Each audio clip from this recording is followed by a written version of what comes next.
Hello students. In English grammar, today we have discussed about the voice.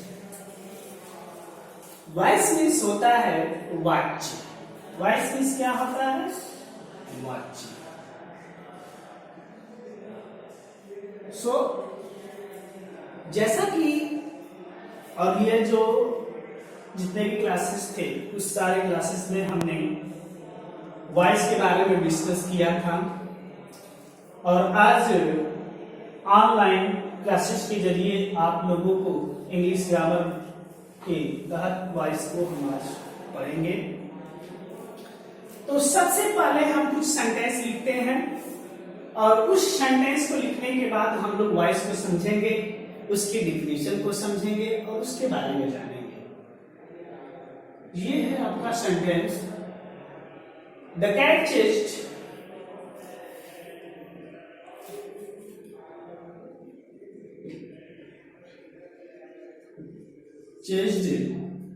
The mouse.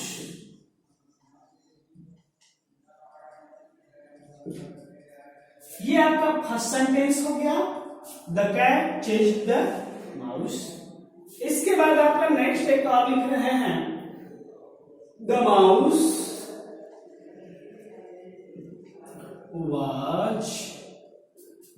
was chased by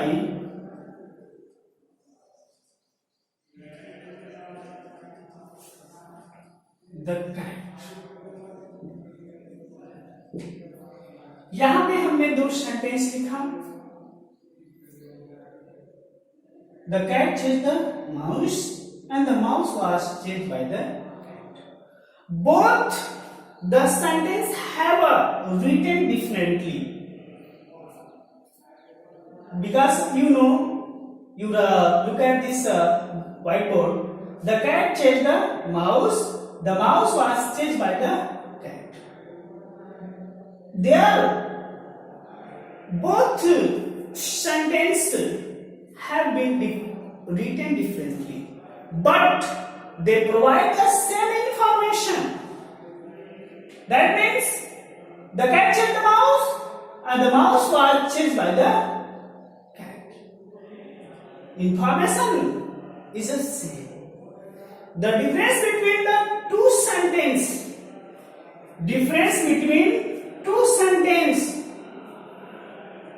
is the voice. यानी कहा जाए तो ये जो दोनों सेंटेंस लिखा है उन दोनों सेंटेंस का जो लिखने का जो तरीका है वो अलग है, लेकिन इसके अर्थ में कोई परिवर्तन नहीं है। या कहा जाए तो उनकी जो सूचना दे रहा है उसके बारे में जो बताया जा रहा है उसमें कोई परिवर्तन नहीं है, वो सेम है। और हम लोग वॉइस को उसी को कहते हैं जब दो वाक्यों के बीच क्या होता है, अंतर होता है, उसी को क्या कहा जाता है, voice. So here is the definition of voice. Definition of voice. The voice of a sentence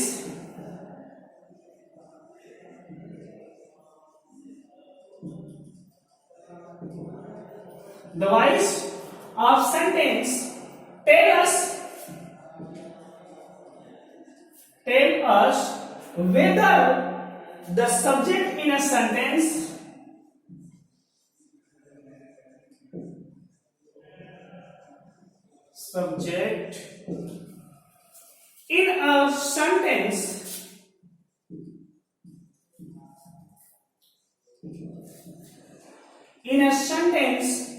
is performing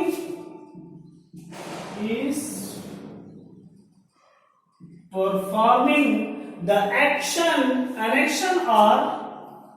an action or receiving an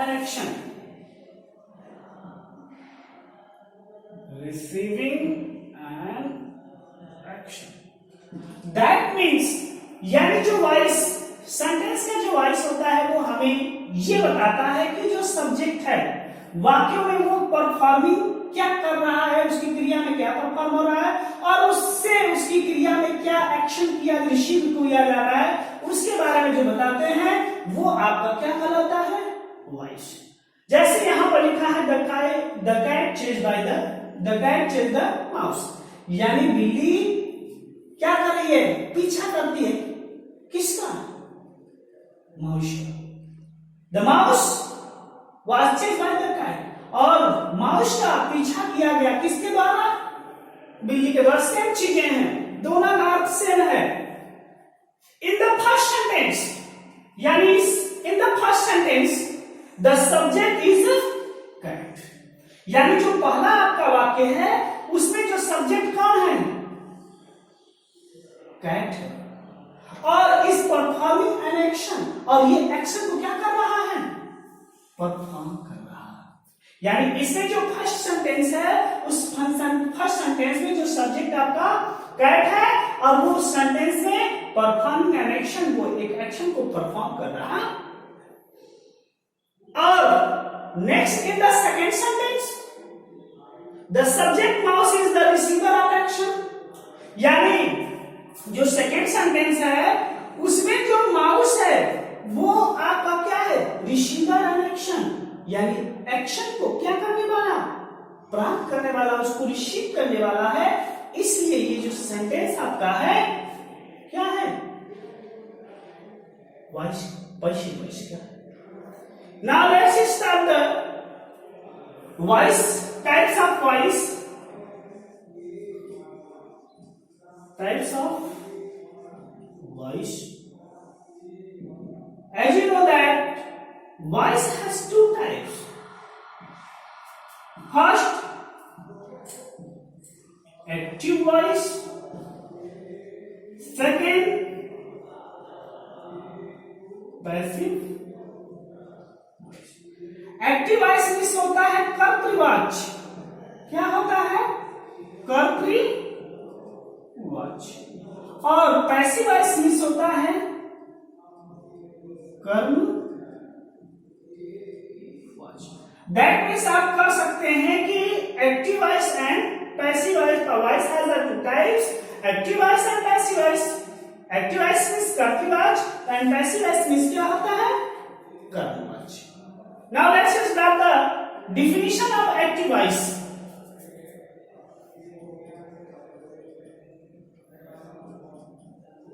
Active voice की definition क्या होती है, a word that shows the,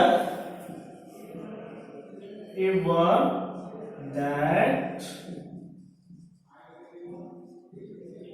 that shows that the subject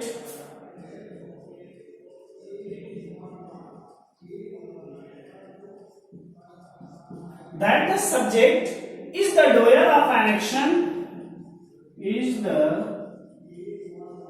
doer of an action, doer of an action, या of the action, of the action is in active voice, is in active voice. That means a verb that show, एक ऐसी क्रिया जो हमें सुमा दर्शाती है कि जो सब्जेक्ट है is the doer of an action, उस क्रिया का करता है, उस क्रिया को करने वाला है या उस क्रिया का करता है, तो उसी को हम लोग क्या कहते हैं, एक्टिव वॉइस। एग्जाम्पल के थ्रू देख लीजिए,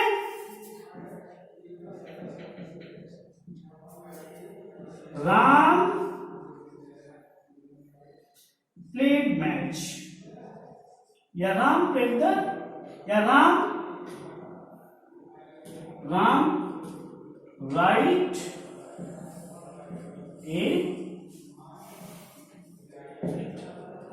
Ram write a letter, a verb that show that subject of doer is a connection, उस क्रिया को करने वाला कौन है, राम है। तो ये आपका क्या है, एक्टिव वॉइस का आपका सेंटेंस। नेक्स्ट आपका जो है definition of passive voice.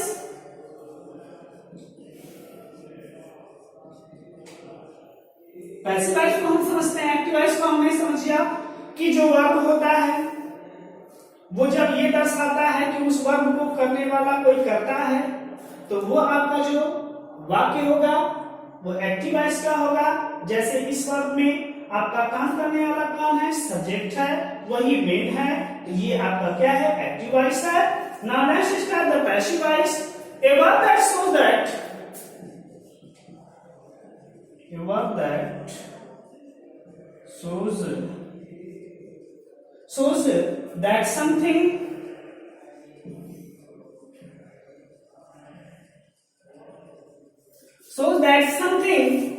is done to the subject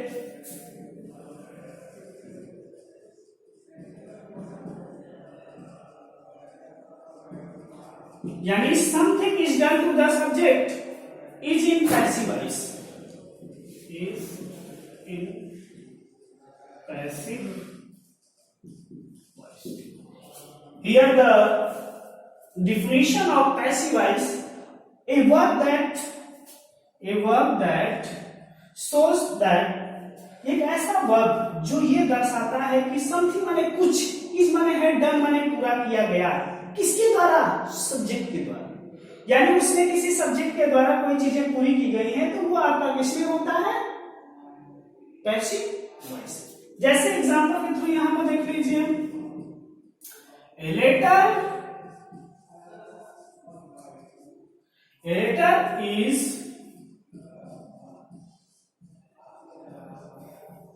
written by, ये जो आपका जो सेंटेंस है वो आपका किसका है, पैसिव वॉइस। इसके बाद हम लोग इतना आप लोग नोट कर लीजिए, इसके बाद हम फिर आपको अभी बता रहे हैं कि कैसे एक्टिव वॉइस को पैसिव वॉइस में चेंज किया जाता है according to the grammatic portion. जैसा कि आप लोगों को मैंने बताया है कि एक्टिव वॉइस की डेफिनेशन क्या होती है, वॉइस की डेफिनेशन क्या होती है, पैसिव वॉइस की डेफिनेशन क्या होती है। अब इसके बाद हमें ये जानना जरूरी है कि कैसे हम लोग सेंटेंस को चेंज करते हैं एक्टिव वॉइस में और एक्टिव वॉइस से पैसिव वॉइस।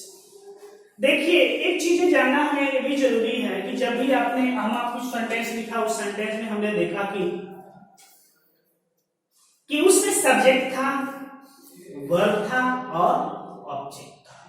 और ऑब्जेक्ट के बारे में भी आपको हमने इसके पिछले वीडियो में, इसके पहले भी जितने भी वीडियोस बनाए हैं उसमें ऑब्जेक्ट के बारे में भी बता दिया गया है। और ये चीजें हम आपको ये बताना चाहते हैं कि जो आपका क्या होता है कि जब हम एक्टिव वॉइस से पैसिव वॉइस में चेंज करते हैं तो जो आपका सेंटेंस है वो आपका किसमें होना चाहिए, किसमें, ट्रांजिटिव वर्ब में। आपका जो सेंटेंस होना चाहिए वो ट्रांजिटिव होना चाहिए। अगर आपका ट्रांजिटिव है तो उसमें आप क्या कर सकते हैं, एक्टिव वॉइस को पैसिव वॉइस में चेंज कर सकते हैं। या नोट के माध्यम से हम ये बता सकते हैं कि when we change the voice from active to passive, the object of the transitive verb become the subject. जो ऑब्जेक्ट होता है वो ट्रांजिटिव वर्ब का वो क्या हो जाता है, सब्जेक्ट हो जाता है। और subject in the passive voice, जो सब्जेक्ट हो जाता है उन पैसिव वॉइस में we can change only the verb into the passive voice. When do we use passive voice? हम लोग कहां पर प्रयोग कब करते हैं पैसिव वॉइस का में प्रयोग? We use passive voice when we do not know who performs the action, who the doer is. Next, when the action is more important than its performer. When the example emphasis is on the person or thing that received the changing the sentence from active to passive voice, some rules, the subject and the receiver of action are interchanged. That means कि जो subject होता है receiver जो क्रिया को receive करने वाला होता है उसका हम लोग इंटरचेंज कर देते हैं उसके स्थान पे, उस सब्जेक्ट का जो रिसीवर होता है उसको सब्जेक्ट के स्थान पे, जो सब्जेक्ट होता है उसको रिसीवर के स्थान पे लगा देते हैं। इसके बाद हम लोग क्रिया का पास्ट पार्टिसिपल फॉर्म यूज करते हैं और इसके बाद हम लोग बाय का प्रयोग करते हैं बिफोर द डोयर, यानी कर्ता के पहले हमें बाय का प्रयोग करना होता। यहां पर हम उसको एक ग्राफ के माध्यम से देखेंगे। जैसा कि आप लोगों को हमने बताया है कि जो सेंटेंस होता है, सेंटेंस में क्या क्या होना चीजें आवश्यकता है। एक तो सब्जेक्ट, क्या होना आवश्यक है, सब्जेक्ट।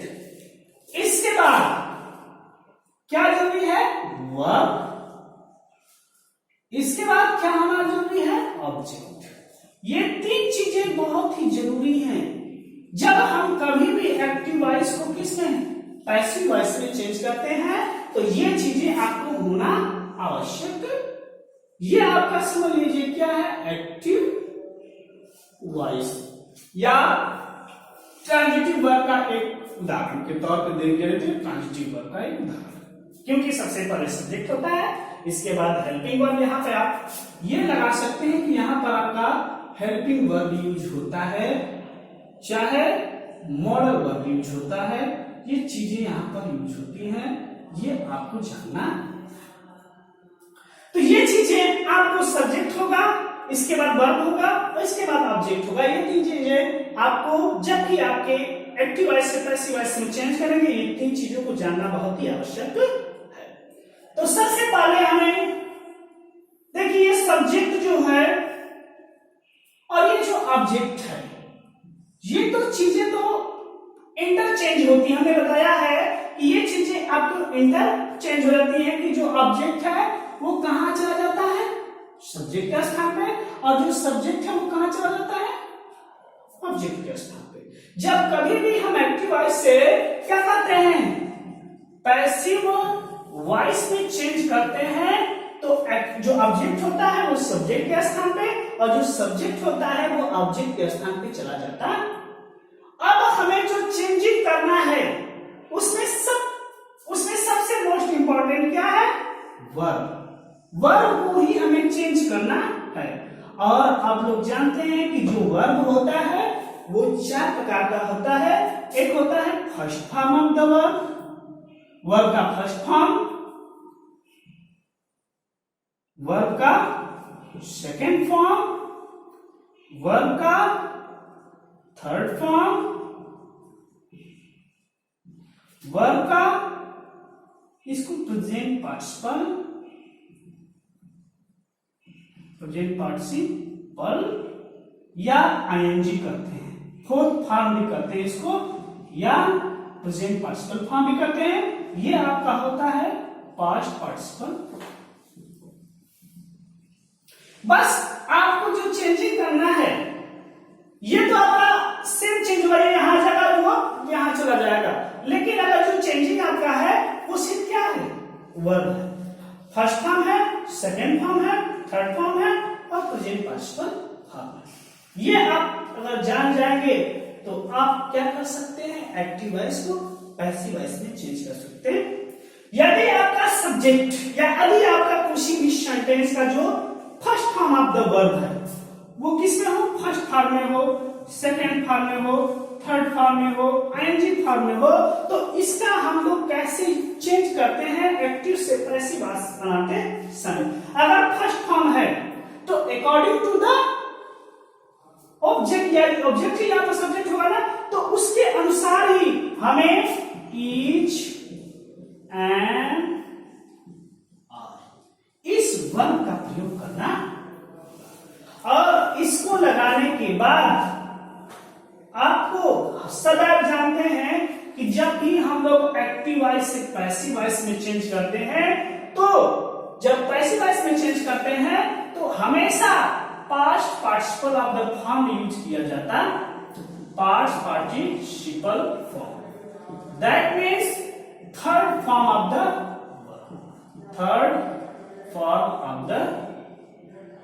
ये यूज किया जाता है हमेशा। सारे वर्ब अगर प्रेजेंट फर्स्ट फॉर्म में है तब भी, सेकंड फॉर्म में है तब भी, थर्ड फॉर्म में है तब भी, और आईएनजी फॉर्म में है तब भी आपका जो वर्ब होगा वो हमेशा जब पैसिव वॉइस में एक्टिव वॉइस को चेंज करेंगे तो वो past participle form of the verb को लिखे। इसके बाद अगर वर्ब में सेकेंड टाइप ऑफ वर्ब है या वर्ब का दूसरा रूप है, वर्ब का सेकेंड फॉर्म है, तो उसके साथ हम लोग सहायक क्रिया क्या लगाएंगे, वाज और वेयर। नेक्स्ट आपका जो थर्ड स्टेप है, अगर third form of the verb है तो हमने बताया कि थर्ड फॉर्म ऑलरेडी लगा जाता है, लेकिन उसके साथ हमें अब क्या लगाना होगा, बी। क्या लगाना होगा, बी। अगर आपका सेंटेंस एक्टिव वॉइस का जो सेंटेंस है उसमें का जो वर्ब है अगर आईएनजी फॉर्म में है तो उसके साथ क्या लगाएंगे, बिंग। क्या लगाएंगे, बिंग लगाते हैं। ये आपका इंपॉर्टेंट नोट है जिसको आपको क्या करना है, एक्टिव वॉइस से पैसिव वॉइस में चेंज करते समय ये चीजें फर्स्ट फॉर्म का है तो इसमें बदल जाएगा, सेकंड फॉर्म इसमें, ये चीजें आपको वर्ब में लगाना है। और इसके बाद लास्ट में आपका ये चीजें हैं कि पास्ट पार्टिसिपल फॉर्म या third form of the verb का हम लोग यूज करते हैं पैसिव वॉइस में चेंज करते समय। कुछ और चेंजेस हैं जो हमें चेंज करना होता है, जैसे में अगर आपका सब्जेक्ट एक्टिव वॉइस का सब्जेक्ट आई है, वी है, यू है, ही है, सी है, इट है, दे है, तो इसको हम लोग पैसिव वॉइस में कैसे चेंज करते हैं, ये सब पैसिव वॉइस में कैसे चेंज होंगे, तो आई का क्या हो जाएगा, मी। आई का क्या हो जाएगा, मी। इसके बाद वी का क्या हो जाएगा, अस। यू का क्या हो जाएगा, यू। ही का क्या हो जाएगा, हिज। सी का क्या हो जाएगा, हर। इट का क्या हो जाएगा, इट। दे का क्या हो जाएगा, दे। ये सब चीजें एक्टिव वॉइस में अगर ये आती हैं तो उसको अगर जब पैसिव वॉइस में चेंज करते हैं तो उधर जाने के बाद ये सब क्या हो जाती है, आई का मी, वी का अस, यू का यू, हिज का हिज, सी का हर, इट का इट और दे का दे हो जाता है। ये चीजें बहुत जानना जरूरी है। एक चीजें और है कि ये तो भाई आपका हेल्पिंग वर्ब के थ्रू ये सब चीजें आ जाती हैं, लेकिन अगर मॉडल वर्ब हो, मॉडल ऑक्सिलरीज आ जाती हैं आपके किसी भी सेंटेंस में, तो उसके साथ हमें क्या लगाना होता है, जैसे कैन आ गया, कुड आ गया, कोई भी चीजें में हो, ये सब मॉडल, आपने मॉडल के बारे में मॉडल का भी वीडियोस आपको बना है, उस मॉडल में भी देख लीजिए कि कौन कौन से मॉडल ऑक्सिलरीज हैं जिसका हम लोग एक्टिव वॉइस से पैसिव वॉइस में चेंज करने के लिए यूज करते हैं। तो ये सब अगर आ जाता है तो उसमें हम लोग क्या बी यूज करते हैं, जैसे यहाँ पर इज एम वाज और वेयर यूज हो रहा था, उसी के अनुसार यहाँ पर क्या प्रयोग होता है सेंटेंस में, बी यूज किया जाता है।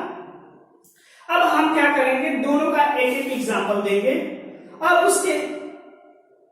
उसके हिसाब से आपको बताया जाएगा कैसे चेंज किया जाता है।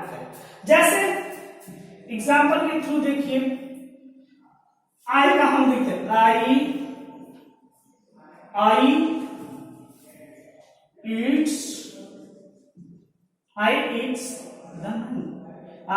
eats an Apple. ये आपका हो गया, आई इट्स एन एप्पल, तो ये आपका सब्जेक्ट हो गया, ये आपका क्या होगा वर्ब और ये आपका क्या होगा ऑब्जेक्ट। अब हमें क्या करना है, इसी के आधार पे इसको यहां लाना है, ठीक है। तो सबसे पहले ये आपका ऑब्जेक्ट था, अभी पढ़ना एन एप्पल। अब ये सेंटेंस, ये जो आपका वर्ब ग्रुप पहचानेंगे कि वर्ब का आपका किस फॉर्म का है। वर्ब आपका किस फॉर्म का है, फर्स्ट फॉर्म का है कि सेकंड फॉर्म का है कि थर्ड फॉर्म का है कि पार्टिसिपल पार्टिसिपल फोर्थ फॉर्म का है। तो ये आप देखेंगे कि ये first form of the verb है। तो first form of the verb है तो इज लगाएंगे कि एम लगाएंगे कि आर लगाएंगे। तो इसके अकॉर्डिंग ये जो आपका यहां पर आकर लिखा गया है इसी के अकॉर्डिंग यहाँ पर इसका प्रयोग होगा। एन एप्पल है तो ये एक वचन है कि बहुवचन है, एक वचन है, तो इसलिए इसके साथ हम लोग किसका प्रयोग करेंगे, ईच। अब हमारा क्या केस चेंज करना है, ये हो गया, ये हो गया। अब आपको क्या करना है, past participle form of the verb. अब ईट का पास्ट पार्टिसिपल का फॉर्म क्या होता है, देखिए ईट का फर्स्ट फॉर्म होता है ईट, सेकंड फॉर्म होता है एट और थर्ड फॉर्म होता है ईटेन। ये थर्ड फॉर्म है तो यहां पर एन एप्पल इज ईटेन और बाई लगाएंगे। यहां पर जब भी हम चेंज करेंगे प्लस क्या लगाएंगे, बाई लगाएंगे और बाई लगाने के बाद आई को हम लोग किसमें चेंज करेंगे, me. An apple is eaten by. ये आपका क्या हुआ, एक्टिव वॉइस से पैसिव वॉइस में चेंज हो गया। इसके बाद हम सेकेंड फॉर्म का देख लेते हैं, एक एग्जांपल सेकेंड फॉर्म का देख लेते हैं। जैसे राम रोट ए लेटर, तो अब ये लेटर पहले आ जाएगा, ए लेटर। अब देखिए ए लेटर रोट लिखा है तो वो सेकेंड फॉर्म का है तो वाज वर्ब इसके साथ, a letter was written by. इसके बाद एक थर्ड फॉर्म का भी देख लेते हैं।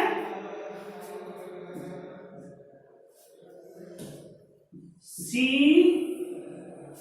Has retain a letter. ये देखिए थर्ड फॉर्म है, थर्ड फॉर्म है और हैज है तो प्रेजेंट परफेक्ट टेंस का है और इसमें थर्ड फॉर्म है तो ए लेटर हैज। अब क्या लगाएंगे यहां पर, been.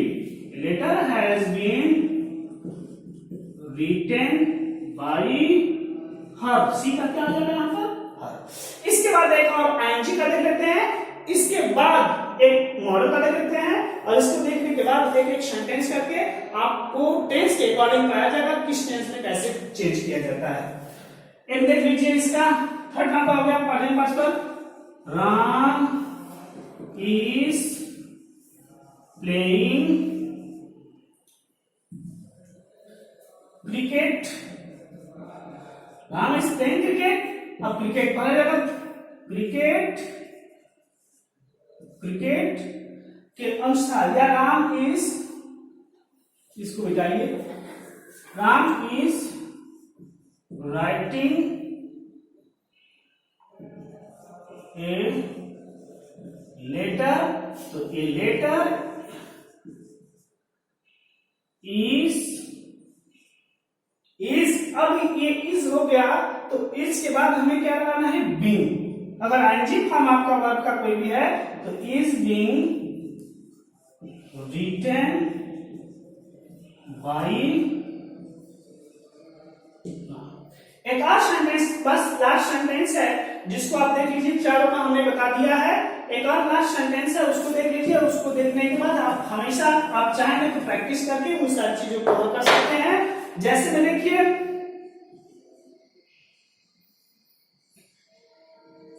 Ram can write a letter.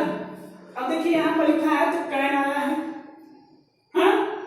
Ram एक पत्र लिख सकता है तो यहां पर एक कैन आ गया तो ये मॉडल हो गया। तो ए लेटर कैन बी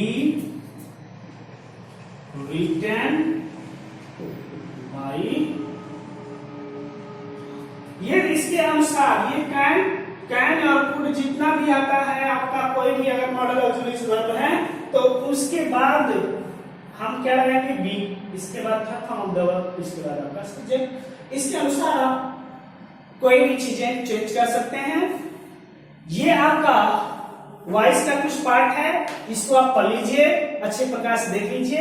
इसके बाद अगर जो चीजें समझ में नहीं आ रही हैं तो उसके जो बाद में जो नेक्स्ट मैं वीडियो बनाऊंगा कि एक टेंस के अकॉर्डिंग कैसे चेंज किया जाता है तो उसको बताएंगे, तो उसके अकॉर्डिंग हम फिर उसको समझाने का प्रयास करेंगे। Thank you for watching this video.